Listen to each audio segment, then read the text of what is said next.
Hey guys, what's up? It's Pastor Hannah here. I'm so excited that you're here joining us at the wellyouth.online.church tonight for our live stream service. I'm super excited to see you guys. I hope you've had a great day, and I hope your walk with the Lord is going awesome. I have some announcements for you. Number one, no youth group in person for the time being. We will keep meeting online like this.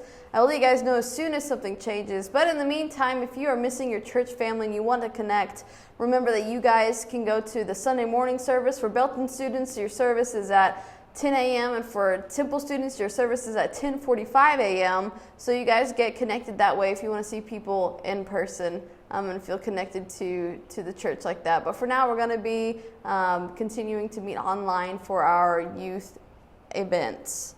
I have been giving you guys some ways to earn points during this amazing time where we are at a social distance. I have not gotten any submissions for any points besides our Zoom meeting in the past 2 weeks. So if you feel like you're just out of the league and that there's no chance you can catch up, if you go onto our newsletter, which is in our link in our bio on Instagram, or in our newsletter on Facebook, if you go in there, there's a list of ways that you can earn points. And the person that gets the most points at the end of this time is going to get a really, really awesome prize.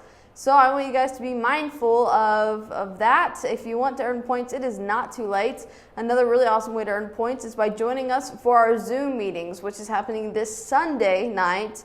We've moved it to Sundays at 7 p.m., okay? So that way we can still connect, we still have Zoom. We're going to play some games.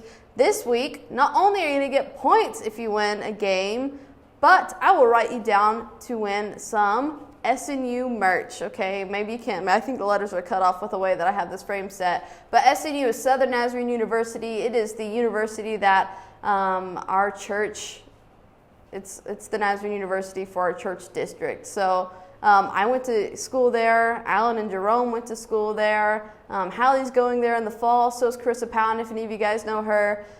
So there's just a lot of people that have gone to that school. If you ever want to know anything about that, you can hit us up and we'll totally tell you about how awesome it is. But you're going to have a chance to win this Sunday night at 7 p.m. on our Zoom. When you win a game, you're going to get a chance to win some SNU merch. I have a few shirts that they delivered to me, and I want to be able to get those out to you guys. So heads up for that. Really excited for you. See you at 7 p.m. on Sunday for Zoom. Don't forget that during this time, if you need someone to reach out to, you're welcome to reach out to me or one of the other youth sponsors. That's Alan, Jerome, Skylar. If you want to have someone to talk to, we want you to know that you are loved. We want you to know that you are heard.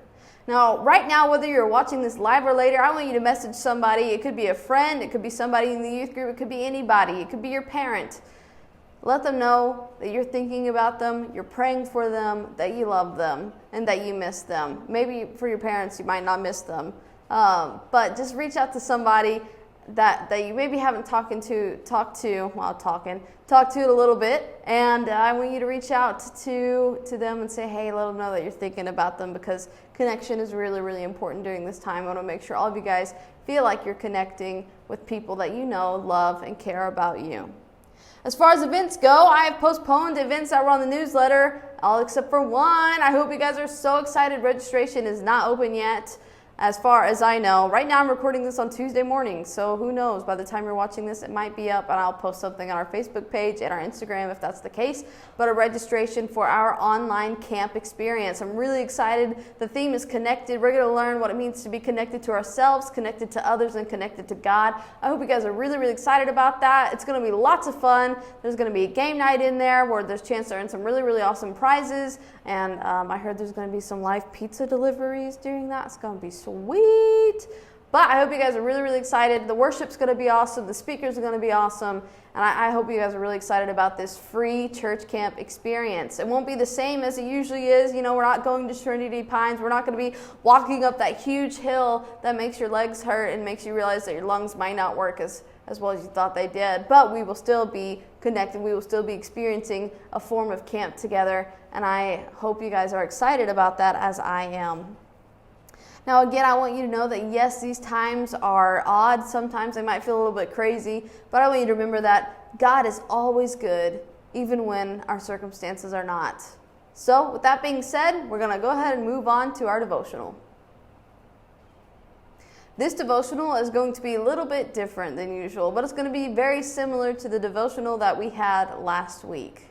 Now, some of you guys might find that this is going to feel a little bit awkward, but that's okay because new things can feel awkward at first, and it takes practice to feel comfortable in new forms of worship or prayer or anything like that. So, while I'm talking for the next couple minutes, I want you to situate yourself to where you're comfortable. I don't know if that's going to be, in a posture of prayer on your knees or laying on your bed, not to where you're going to fall asleep though, or sitting on your couch, whatever it is that you're going to feel comfortable to say, I'm not going to be fidgeting. Go ahead and while I'm giving you this short devotional, go ahead and get comfortable.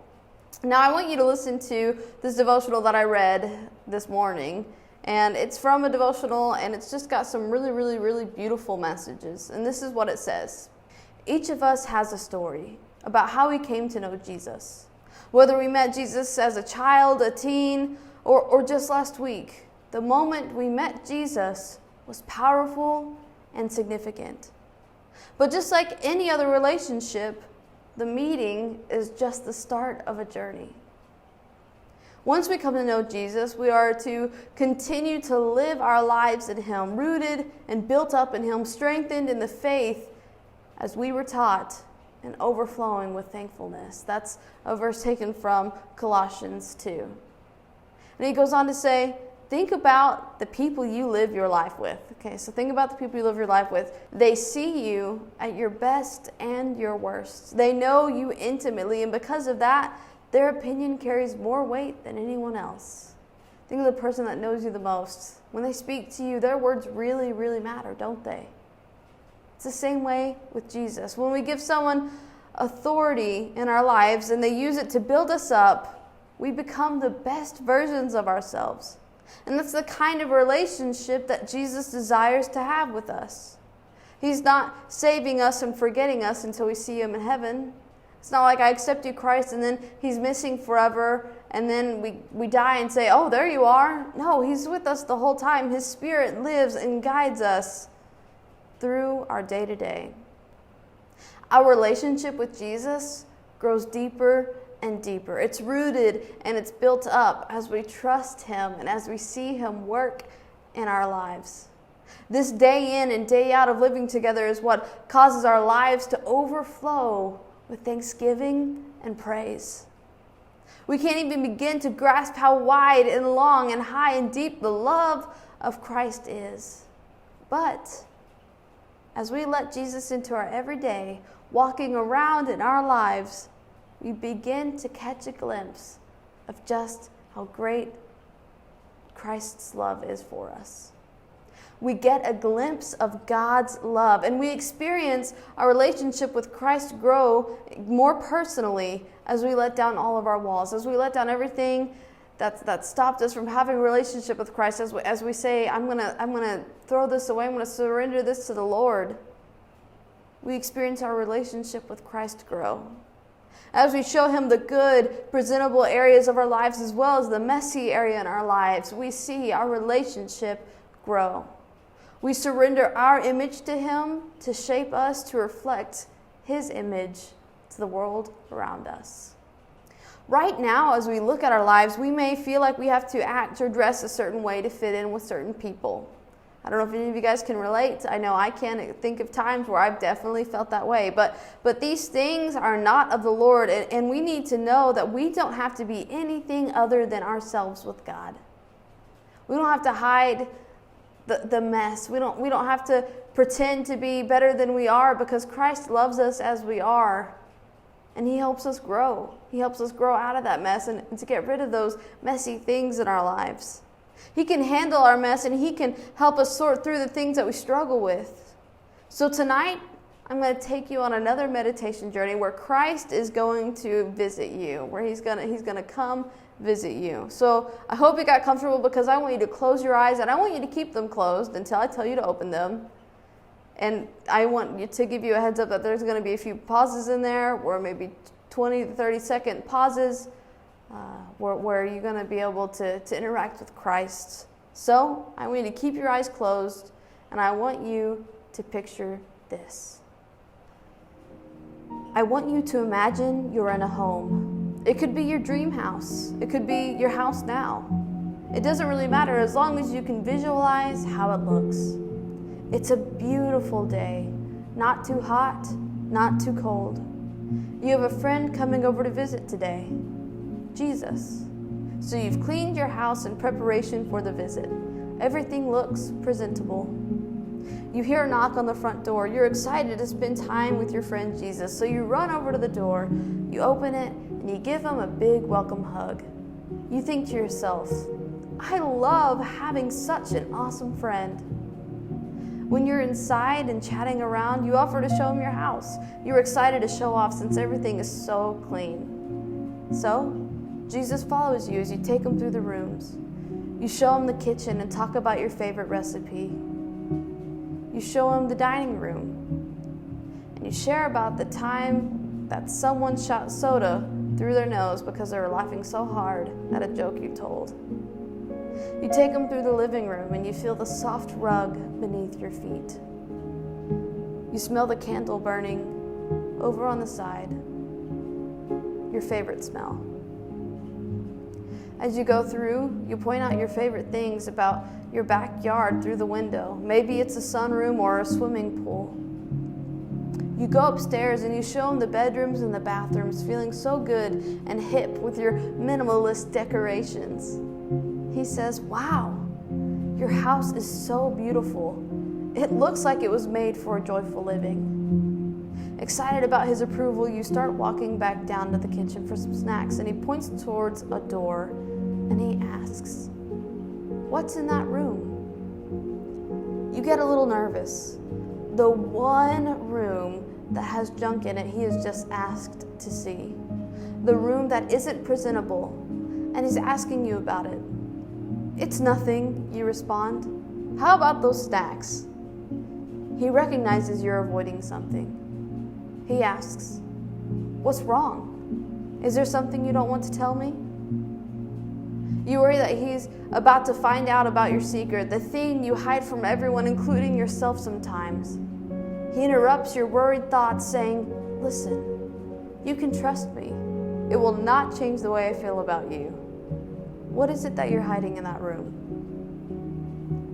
You're hesitant to trust him, but you do anyway. Let me just show you, you say as you start walking towards the door. You're sweating and your heart is pounding. Your hand meets the cold metal of the doorknob. You open the door and you show Jesus the hidden room. I can explain why I've been hiding this from you, but I'm just going to come out and say it. You want to tell him about the thing that you've kept hidden, your bad habit or your addiction or your hurt feelings or anything else. He's told you you can trust him, so you take this chance to come clean. You start to speak to Jesus. Take these next moments to speak to Jesus about what was in the room.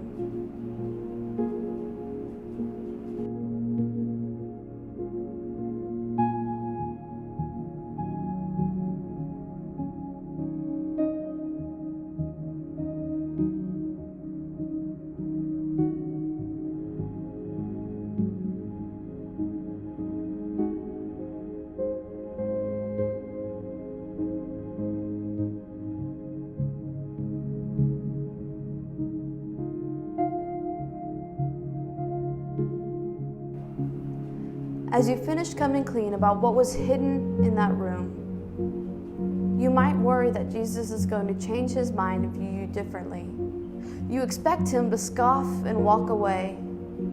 Instead, he gives you a hug and he says to you, I love you more than anything, and that will never, ever change. If you want, I can help you sort through these things. Your embarrassment goes to gratitude. You are so glad that he still wants to be your best friend. You accept his offer and you start sorting through the room. Jesus tells you that you need to surrender what's in this room so he can help you throw it away. Take these next moments to surrender. Say goodbye to these things that you've kept hidden. Tell Jesus what you're ready to throw away.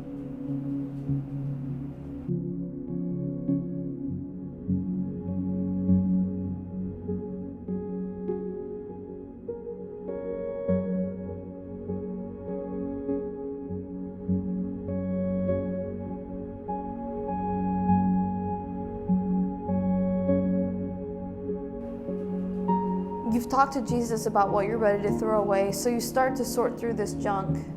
You and Jesus take a few loads out. Maybe you got all of it. Maybe there's more to come back to next time because you're too tired to keep going today. Jesus says, okay, well, get some rest. I'll be back to spend some more time with you tomorrow. You two say goodbye and you thank him for helping you address what was in that room. He says anytime and that he loves you. And he says, I'll see you tomorrow. You guys can open your eyes now. I hope this time of guided prayer helped you speak to the Lord about anything that's been hidden in your heart. I'm sure you caught on that this house represented your heart. And whenever we allow Christ into our hearts and we give him the grand tour, we might find ourselves not showing Christ every single room that's in our house. We might have a room that has something hidden in it that we didn't want him to know about, or maybe we're so ashamed of to even say it out loud or even think about it. But Christ asks, hey, what's in that room? Nothing that's in there is going to change the way I feel about you. And you trust him. And you open up to him and you tell him about these things. And because he loves us, he embraces us and he helps us sort through the mess. I hope that you were able to trust Jesus. I hope that you started to surrender or fully surrendered the mess that you might have been hiding. If you felt like your conversation was cut short, I want you to know that tonight and every single day you can go back to that. You can invite Jesus into that gunk, into that messy room with you to sort through those things. And he will work at it with you every day. It's not even hard for Jesus to do that. It's not even hard for him to pick up this mess because he is all powerful, all compassionate, all knowing God. No task is too big, no shame too heavy, no burden too much for Christ to take that from you.